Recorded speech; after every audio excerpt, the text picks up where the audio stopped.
the one time that you started to tear up, a couple of times, you were talking about your nieces, talking about Travis's grandmother. Other times, it seemed as though you were just completely in control and maybe you were just having a regular conversation. How are you remaining so composed when this jury has your life in their hands? Well, it was difficult. I think I was shaking, and I didn't know if anyone else would notice, but people commented on it afterward. I was almost convulsing. So I was very nervous. I was emotional, but it's like I have a lot of practice suppressing things, which isn't a good practice, but I utilized a little bit of that so that I could maintain my composure instead of getting overly emotional and not being able to proceed. You realize people view that as being cold. Well, they're not in my shoes, and I'm certainly not cold. You mentioned in the previous interview that if you knew 5 years ago what you know now about how your relationship with Travis was so unhealthy, you would have gotten out. We know that on May 26th, Travis sent you that text or email that said you were the worst thing that ever happened in his life. Was he the worst thing that ever happened in your life? That's difficult to answer because I don't even know how to answer that. I can't say yes and I can't say no. Why? Well, because it's such a complex question. It has a lot of facets to it. And I think with time and perspective, I would be able to answer that. But right now, it wouldn't be right to say yes, and I can't say no. Do you still love him? Yes. How can you still love a man that threatened you, as you have alleged, and obviously scared you enough to do something that, I mean, it wasn't just a murder, it was a heinous, hideous murder. How can you say you still love that man that forced you, as you say, to do this to him? Well,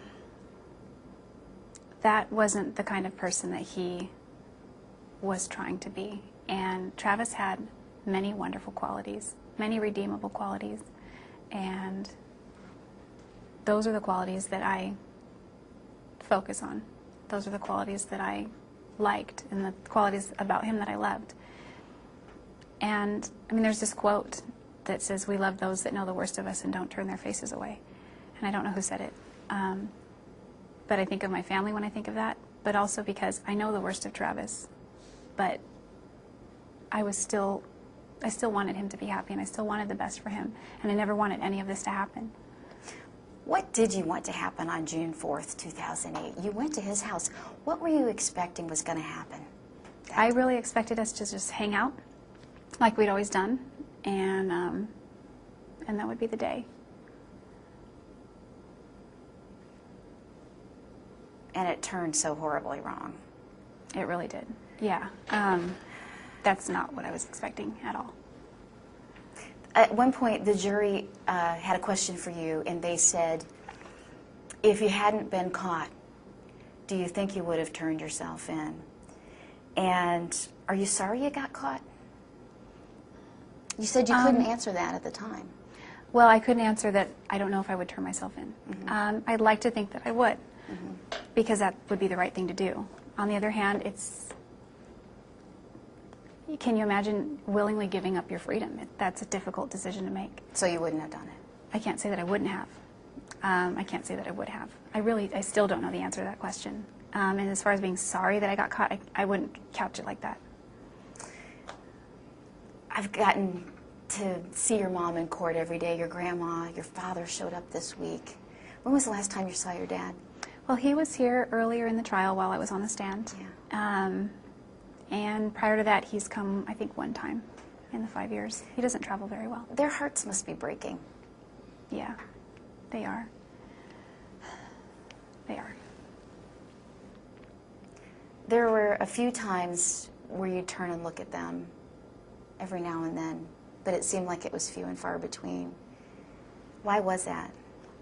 Well, I tried to remain focused on what was going on in the proceedings, so I didn't want to look back too much because I didn't want I didn't want to take my attention off of what was important in the proceedings. But at the same time, I mean, I don't know how much you noticed, but I looked at them a lot because I don't know how much longer I'm going to see them, and I want to see them. I want to. Are you taking a mental picture of them in your mind because you think you might die? Or are you? Well, I think they'll still visit me regardless of the outcome, but I guess it just helps me and reinforces that I'm loved by these people that know the worst about me, and they still love me. And I look back and I see this whole row of support, and sometimes 2 rows deep, and that helps.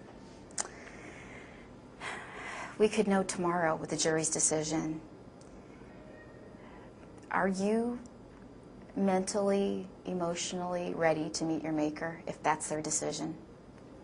Well, I'm ready to meet my maker, but if that time should come, but if that's their decision, it would drag on for years and years. So it's not really contemporaneous. Do you know what I mean? Mm-hmm. Mm-hmm. You're saying you have a lot more time. Even if you get death, you still have years to live, is what you're saying. Yeah. Yeah, I do. That doesn't mean that it's a great quality of life or anything like that. Mm-hmm. If I got a death verdict, this thing keeps dragging on. And I'd really like to close this chapter. I hope that, I hope people can get closure. That's the goal for me. I want them to be able to get closure, get peace. Travis's family. Yes, very much. And I don't even know if that's possible. I hope it is. I hope it is for them. I don't know if it's possible. I wish I could just wave a wand and make it possible.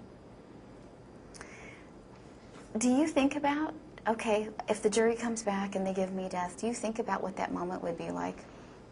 When Yes. they put the needle in your arm? You have thought about that? I haven't thought about that, no. Not at all. Not in great detail. What have you thought about pertaining to that? I've thought about more like the moments immediately following the announcement of the verdict. I have a pretty clear idea of what's going to happen at that point. So at that point, it'll just be taking it day by day and seeing where things go. So you really mentally haven't even gone there? Mm-mm. I haven't. It's more like I'll cross that bridge when I come to it. But you did say that you preferred death at one point, and then today, because of your family, you said, I wouldn't want to put them through that. So at one point, it seemed as though you were thinking about death. Yeah. And preferring the death penalty. Yes. So you have thought about it. Well, to that degree, yes. Just the fact that, I mean, I believe we are eternal, and in a sense, it's kind of like, well, if my life is over, why be a burden to my family? Why be a burden to the system? Why not just remove myself from this picture and move on? That's how I looked at it then. Mm-hmm. Who convinced you? Did your family say, look, you have a life worth living? Did they convince you? Did the defense team convince you? Did something happen between that interview? I mean, it was a short period of time. Yeah, actually, they've all said those things, but my cousin convinced me. The way she said it. What did she say to you?